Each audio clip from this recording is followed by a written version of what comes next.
The diplomatic chamber of the dreadnought Bloodclaw fell silent as Warlord Thraxus' heir lunged forward. Fangs bared. The assembled Krathian nobles hissed in approval. Finally, the soft-skinned human would learn her place. Finally, she would understand the price of disrespect. Arya didn't flinch. The young Krathian's teeth found her forearm, sinking through the fabric of her diplomatic jacket. His predatory eyes gleamed with satisfaction, expecting the scream, the terror, the submission that every lesser species showed when confronted with Krathian fury. Instead, Arya looked down at the 12-year-old alien latched onto her arm. His scaled face twisted into what he clearly believed was a fearsome snarl, and her expression melted into something the Krathians had never seen directed at violence. "Ah, little teeth," she cooed. The chamber's temperature seemed to drop 10 degrees. Before anyone could react, before Warlord Thraxus could rise from his throne, before the honor guard could level their plasma spears, Arya reached down with her free hand and gently booped the air on his snout. The heir to the Krathian Empire released her arm in pure shock, stumbling backward. Around them, 36 warriors stood frozen, their understanding of reality fracturing like glass. "Did she just?" General Vixter began. "She booped the air," Commander Zrath whispered, her voice hollow with disbelief. Arya crouched down to the youngster's level, still smiling that warm, infuriatingly gentle smile. "Hey there, little guy. That wasn't very nice, was it? We use our words, not our teeth." The young Krathian's throat sacs inflated with indignation. "I am Rakar, son of Thraxus, heir to 17 conquered worlds. I am a warrior." His voice cracked on the last word, still waiting for his adult vocal ridges to develop. "Of course you are," Arya said, examining her arm where his teeth had barely broken the skin. "And those are some pretty impressive baby fangs you've got there. Going to lose those soon and get your big kid teeth, right?" The warlord finally found his voice, rising to his full 8-foot height. "Human, my son has drawn your blood. By the codes of Kras, you may demand his death or claim grievous insult to your species." Arya stood, brushing off her knees.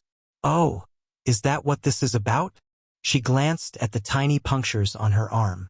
"Warlord Thraxus, with all due respect, I have a niece back on Earth who bites harder than this during temper tantrums. She's 4. The throne room erupted in confused hisses and snarls. "You dare mock the heir?" Vixter roared, his spines fully extended. "I'm not mocking anyone," Arya replied calmly, pulling a small bandage from her jacket pocket and applying it to her arm. "I'm trying to explain something your entire empire seems to have missed about humanity." She turned to face the assembly, her voice carrying across the chamber. "We're not afraid of you." Thraxus' laugh was like grinding stone. "Not afraid, human? We have conquered 47 species. We have burned worlds. Our warriors are bred from birth for combat. Your kind are weak, fragile. Your bones break like dried wood. Your skin tears like paper. You cannot even regenerate." "You're absolutely right," Arya agreed. "We're physically weak compared to you. A Krathian child could probably snap my arm if they really tried." She looked at Rakar, who was still staring at her with a mixture of confusion and curiosity.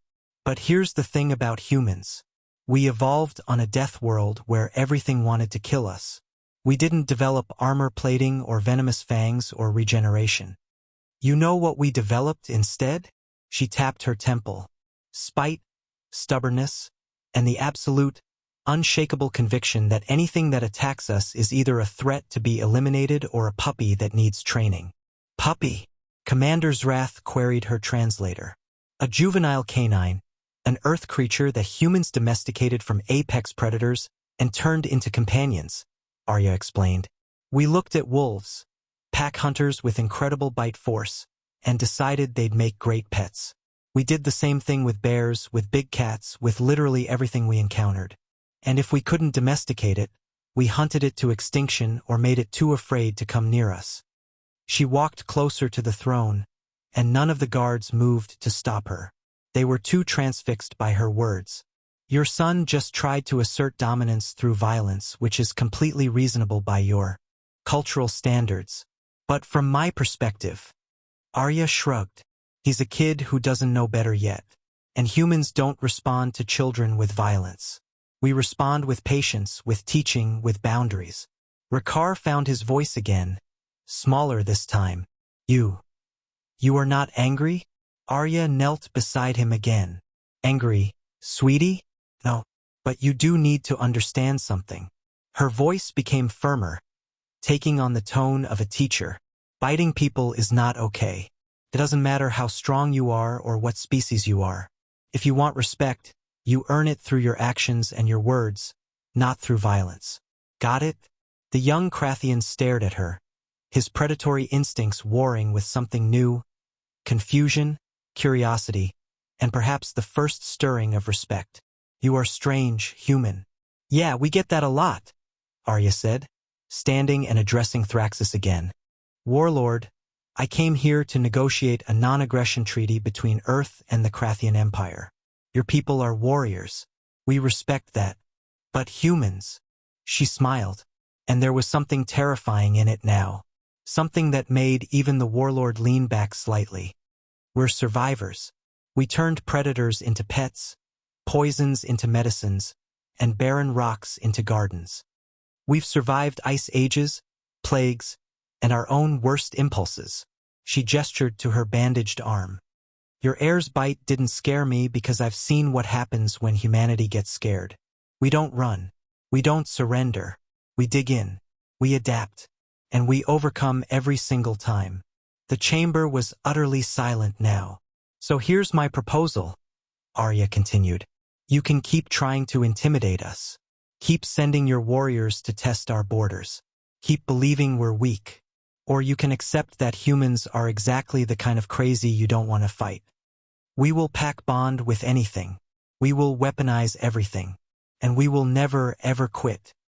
Thraxus studied her for a long moment, his tactical mind processing scenarios, calculating odds. Finally, he spoke. You booped my son's nose. I did. And you treated a warrior's strike as an educational opportunity. Yes. You are either the bravest being I have ever encountered, or the most insane. Arya's smile widened. Probably both. Despite himself, despite every instinct, Warlord Thraxus felt the corners of his mouth twitch in what might have been the beginning of a smile. Very well, human. We will discuss your treaty. But first. He looked at Rakar. My son, you have much to learn about our new allies. Rakar looked up at Arya, his expression a mixture of awe and bewilderment. Will you teach me about humans? Arya booped his nose again, eliciting a startled chirp. Sure thing, kiddo. Lesson 2, personal space. Let's work on that. As she led the young heir toward a corner of the chamber to discuss boundaries and appropriate behavior, the assembled Krathian warriors watched in stunned silence. General Vixter leaned toward Commander Zrath. Did we just lose? I don't think so, Zrath replied slowly. I think we just got adopted. And in that moment, watching a human diplomat treat their most promising warrior like a misbehaving child, the Krathian Empire understood why Earth had never been conquered. It wasn't that humans were too strong to defeat. It was that they were too impossibly, frustratingly, terrifyingly kind to understand. And that made them the most dangerous species in the galaxy.